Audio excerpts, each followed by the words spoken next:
दो तरीके के जेई एस्पिरेंट होते हैं। एक एस्पिरेंट जो किसी चीज के खराब हो जाने के बाद मेहनत स्टार्ट करता है ताकि वो जो चीज खराब हो चुकी है उसे सुधारा जा सके, और एक बच्चा वो होता है जो किसी चीज के खराब होने से पहले ही मेहनत स्टार्ट कर देता है ताकि कोई चीज खराब हो ही ना पाए।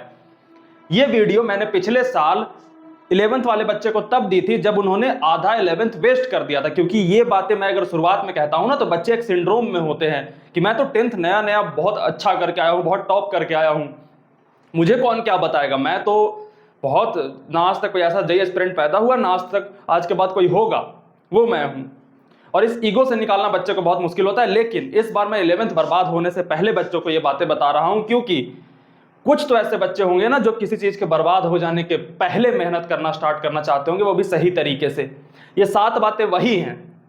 बच्चा, मैं तुम्हें अगर मैप दे दूं कि इस जगह पे गड्ढे हैं, यहां पे तुम गिर सकते हो, तो तुम वहां पे जब पहुंचोगे तो संभल जाओगे कि अच्छा भैया ने बताया था। गिरने के बाद मैं बताऊंगा तो दिक्कत हो जाएगी, फिर तुम्हें संभलने का मौका नहीं मिलेगा। तो आज हम बात करेंगे उन 7 पॉइंट्स पे, उन 7 तैयारी के गड्ढों पे जहां तुम पहुंचोगे तो मुझे याद कर लेना कि भैया ने बताया ये गड्ढा है, यहां नहीं गिरना, और वहां गिरने से खुद को बचा लेते हो, 11th अपना तुम बचा लोगे। हम 7 पॉइंट्स वही बात करेंगे, एक एक करके ये 7 पॉइंट्स हैं। इन टॉपिक्स को देख करके चले मत जाना, एक एक टॉपिक को मैं तुम्हें ऐसे समझाऊंगा कि जैसे ही तुम इन टॉपिक्स पे पहुंचोगे अपने तैयारी के दौरान हाथ कांप जाएंगे तुम्हारे कि भैया ने बताया था वो गड्ढा मेरे सामने है, मुझे यहां से बच के निकलना है। और जो बच्चे यहां से वीडियो छोड़ के चले जाएंगे कि ये तो बड़ी ऑब्वियस बात है, तुम इस वीडियो पे लौट कर आओगे, ये मैं दावा करता हूं, लेकिन तैयारी खराब होने के बाद। और जो बच्चे अंत तक यहां पे रुके रहेंगे उनकी तैयारी खराब नहीं होगी अगर वो इन बातों को इंप्लीमेंट कर लेते हैं। सबसे पहला पॉइंट जो आपकी तैयारी 11th की बर्बाद करेगा वो है हिट एंड ट्रायल। आप 11th में आते हो, आपने किसी टीचर से पढ़ाई स्टार्ट करा, अब 11th 12th की तैयारी बाय नेचर टफ है, 10th से तो बहुत ज्यादा टफ है। अब कोई बच्चा XYZ पढ़ना स्टार्ट करता है, उसे थोड़ी चीजें समझ नहीं आती तो वो एक्स्ट्रा समझने की कोशिश ना करके टीचर बदलने पे लग जाता है, या फिर अपना मॉड्यूल बदलने पे, किताबें बदलने पे लग जाता है, और फिर वो दूसरी किताब पे जाएगा, दूसरे टीचर पे जाएगा। सेम वहां भी होगा। टीचर बदलने का एक और रीजन होता है कि वो फोमो में फंस जाता है, फियर ऑफ मिसिंग आउट, कि 10th तक तो ज्यादा ऑप्शंस नहीं होते, एक कोचिंग थी या एक स्कूल था, वहां जाते थे, वहां सब कोई पढ़ता था।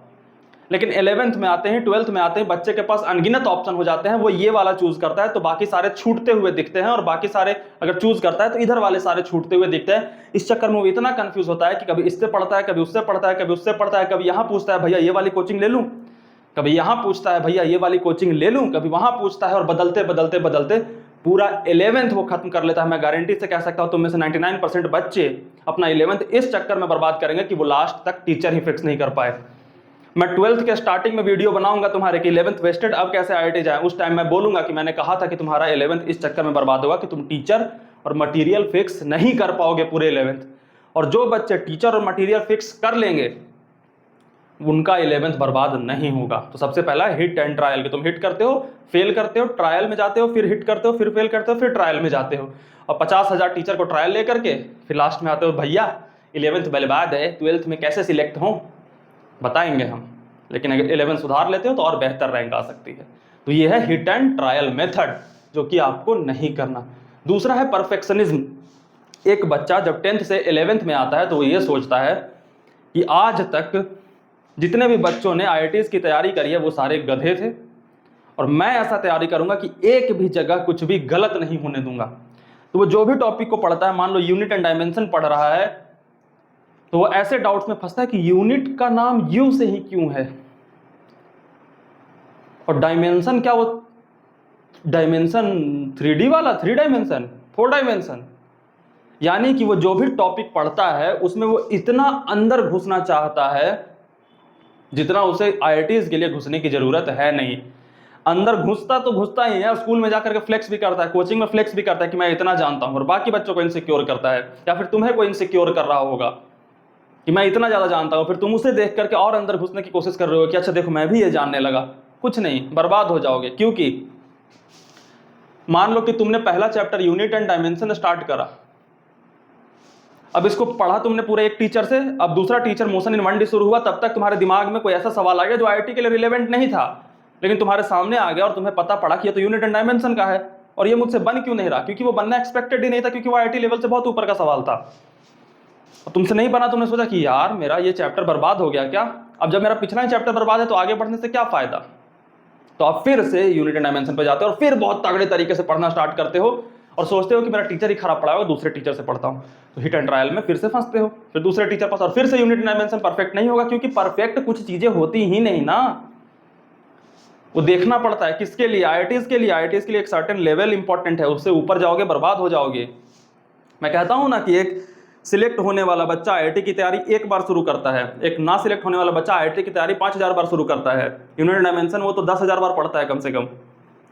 तो किसी भी टॉपिक में तुम परफेक्ट नहीं हो पाओगे, तुम्हें धीरे धीरे आगे बढ़ना पड़ेगा। कुछ चीजें नहीं समझ आई ना अगर, तो उसे छोड़ना होगा थोड़ी देर के लिए। आप 11th 12th में आपको सेक्शंस ऐसे बांटे गए हैं कि मान लो कि मोशन इन 1D में कोई बात नहीं समझ आई तो वो 2D पढ़ते हुए समझ आएगी। तो आप आगे बढ़ना सीखो धीरे धीरे। कुछ मॉड्यूल में क्वेश्चंस ना बने तो उसे टिक मारो। लेकिन आज के क्लासेस में नहीं छोड़ दूंगा इसलिए क्योंकि मेरे पिछले वाले में ही प्रॉब्लम है, नहीं वो हम सॉल्व करते जाएंगे, लेकिन आज का काम हम करके उसे सॉल्व करेंगे। तो परफेक्शनिज्म के चक्कर में मत पड़ना, बर्बाद हो जाओगे। 11th एंड तक तुम्हारा 10% सिलेबस कंप्लीट होगा, ये बात नोटिस करना अगर परफेक्शनिज्म में फंसे तो। प्रेशर लैकिंग थर्ड पॉइंट है।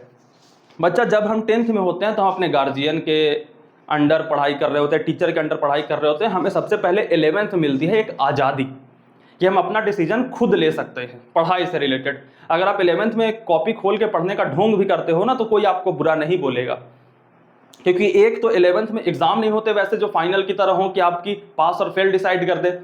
तो जो ऑनलाइन तैयारी कर रहे हैं उन बच्चों का बीच में टेस्ट हो गया, उसका मार्क्स आप पेरेंट्स को बताओ या ना बताओ, आपको फर्क ही नहीं पड़ेगा। तो आप अपनी गलतियां छुपाए रख सकते हो, और जहां पे भी हमें मौका मिलता है कि हम अपनी गलतियां छुपा ले जा सकते हैं वहां पे हमारे सर से प्रेशर हट जाता है। और जब प्रेशर हटता है तो हम पढ़ाई नहीं करते, ढोंग करते हैं पढ़ाई का। पढ़ना और पढ़ाई का ढोंग करना दो अलग चीजें हैं। आप में से कोई ऐसा बच्चा नहीं हो जो किताब खोल के पूरा दिन सोए रहे, किताब खोलेगा लेकिन वो अपने मन में कहीं और रहेगा, किसी और जगह पे रहेगा, वो पढ़ाई का ढोंग करेगा। तो तुम्हारे ऊपर एक कांस्टेंट प्रेशर फील होना चाहिए कि तुम्हारे पास टाइम कम है, ये 2 साल बहुत जल्दी बीत जाते हैं। तो अपने ऊपर से प्रेशर को रिलीज मत कर देना, क्योंकि बच्चा 10th में आपका होता क्या था कि आपका एक शेड्यूल रहता था कि इतने दिनों में सिलेबस पूरा करना है। 11th 12th में आपके पास इतने सारे ऑप्शन हैं कि अगर एक बैच आपसे छूट रहा है ना तो तुरंत दिखेगा कि दूसरा बैच स्टार्ट हो रहा है, मैं उसमें ज्वाइन कर लूंगा, वहां शुरू से तैयारी करूंगा। नहीं कर पाओगे, ये सारे ना मन के धोखे हैं। आपको जो बैच आपने स्टार्ट करा है उसका अपने ऊपर प्रेशर फील करते हुए उसी बैच को कंप्लीट करना है। अपने दिमाग के ऊपर से प्रेशर जाने मत देना, कभी भी अपने आप को एट ईज मत महसूस कर लेना, मरोगे। तो ये प्रेशर लैकिंग से बचना। 4th पॉइंट है हमारा giving it a 10th approach. हमारे साथ 10th में क्या होता था कि चीजें बहुत आसान होती थी, तो हम अगर 10 दिन नहीं भी पढ़ के 11वें दिन सोचते थे कि अब 10th बचाएंगे तो उस दिन से स्टार्ट करके हमारा 10th बच जाता था। 11th 12th में ऐसे नहीं होते। तो आप में से मैक्सिमम बच्चे अगर अभी तक भी 1 महीने की तैयारी खत्म हुई है ना, 1 महीने में ये सोच रहे होंगे कि अभी तक कुछ समझ नहीं आया तो मैं आगे कर लूंगा, कभी नहीं कर पाओगे, याद रखना मेरी बात। और जैसे जैसे ये टाइम वेस्ट होता जाएगा ना वैसे वैसे तुम्हारे लिए चीजें और मुश्किल होती जाएंगी। वो सब ढोंग की बातें हैं कि 5-5 महीने में आईआईटी पहुंच जाओगे, तुम्हारा रैंक बहुत गंदा आते जाएगा। शुरुआत से आप अगर अंडर 100 रैंक में आ सकते थे तो 5 महीने की तैयारी में आप 1000 के बाहर फेंक दिए जाओगे। तो 10th वाली अप्रोच तो देना मत। मैं एक बात बता रहा हूं कि मैक्सिमम बच्चों का 11th ये समझने में निकल जाता है कि पढ़ते कैसे हैं, क्योंकि उनका अभी तक का जो ट्रेनिंग था वो 10th के अकॉर्डिंग था।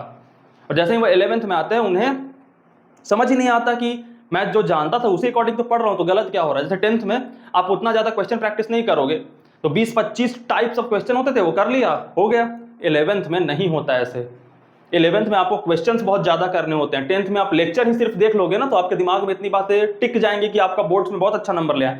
11th में ऐसा होता ही नहीं है। मैं 11th में कहता हूं कि अगर क्वेश्चन प्रैक्टिस और लेक्चर में तुम्हें चुनना हो, क्वेश्चन प्रैक्टिस पहले चुनना। 11th में आते ही बच्चों को लगता है यार मैं लेक्चर जितना ज्यादा करूंगा उतना फायदा होगा, बकवास बातें हैं। आप जितना ज्यादा क्वेश्चन करोगे उतना फायदा होगा। आप 2 लेक्चर करते हो पर डे, बहुत बढ़िया, 2 लेक्चर करना ही है, लेकिन उसके बाद आपको 50 सवाल 60 सवाल कर लेने हैं। डीपीपी हो गया, मॉड्यूल हो गया, कोई किताबें हो गई, वो 50 सवाल नहीं हो ना तब तक बेड पे जाना ही नहीं है सोने। बच्चे जनरली लेक्चर के बैकलॉग को बैकलॉग समझते हैं कि लेक्चर में 10 लेक्चर बचे हुए तो बैकलॉग है। वो ये जानते ही नहीं कि मुझे रोज अगर 50 सवाल करने थे तो 10 दिन में 500 सवाल होने थे।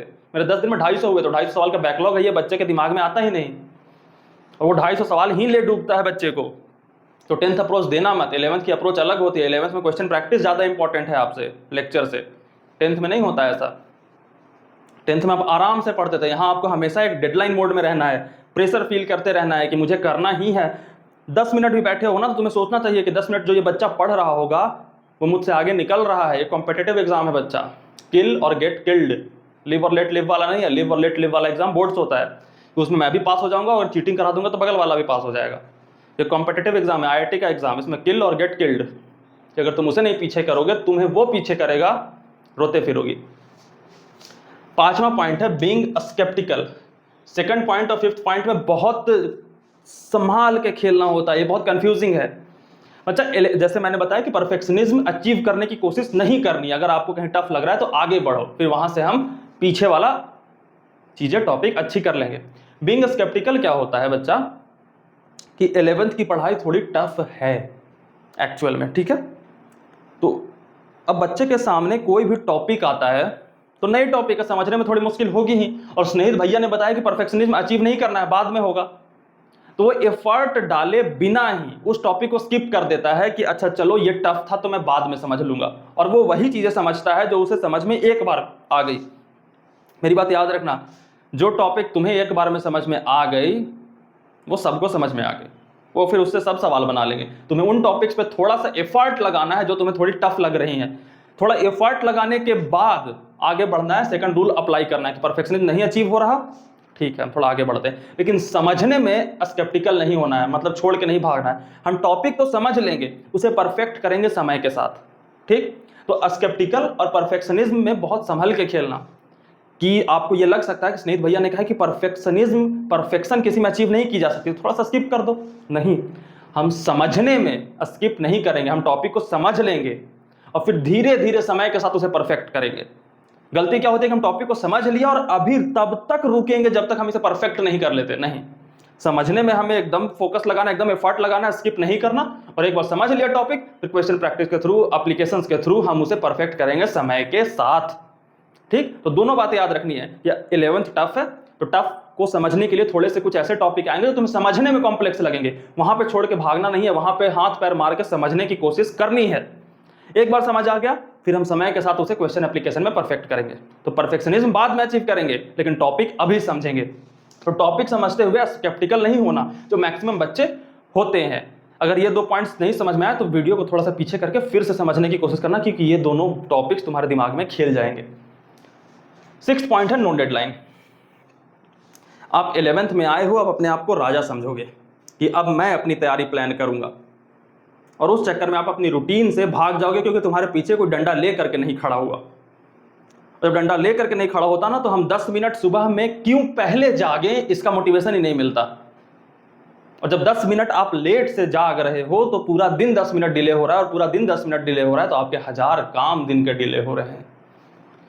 आपको रूटीन में बंधना होगा, ये मेरी बात याद रखना। मैं ज्यादा इस पर एक्सप्लेनेशन नहीं दूंगा कि अगर तुम रूटीन में पढ़ाई नहीं करते, डिसिप्लिन्ड वे में पढ़ाई नहीं करते, IIT में सिलेक्शन नहीं होगा, विदाउट एनी एक्सेप्शन नहीं होगा। मतलब नहीं होगा, रैंडम पढ़ करके तो होता ही नहीं है, रूटीन बनाना होगा तुम्हें।